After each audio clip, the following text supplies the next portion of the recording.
về sau giấy núi kim bôi lăn dần tim tôi cho bay mờ hình dung một chiếc thắt lưng xanh, một chiếc chân, một chân chân, một chiếc vòng sáng long lanh với nụ cười nàng có xinh.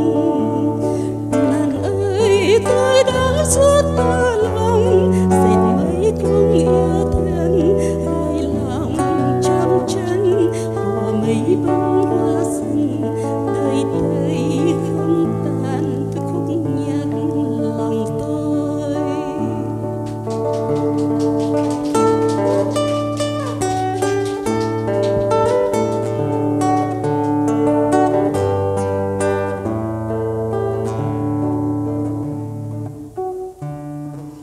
Tôi nhớ mãi một chiều xuân chia phôi mây mờ buông xuống nơi đôi và trong lòng mơn ơ ngoài trời.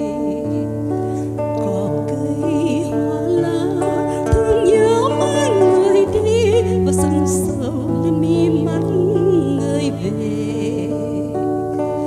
Thơ thần đàn chim ngừng tiếng hót mưa xuân đang tươi luống u sầu buồn trao dòng mưa mưa xóa bóng chim nguyên và mỗi chiều tình thương và mỗi tình còn vẫn vương.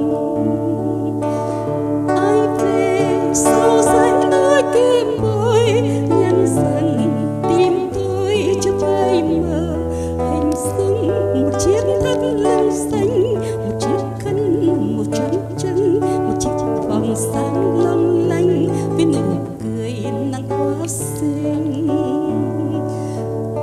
Nàng ơi tôi đã rất tơ lòng dệt mấy cung yêu thương hơi vòng trong chân của mấy bông hoa rừng đời đời không tàn không nhắc lòng tôi. Nàng ơi tôi đã rất tơ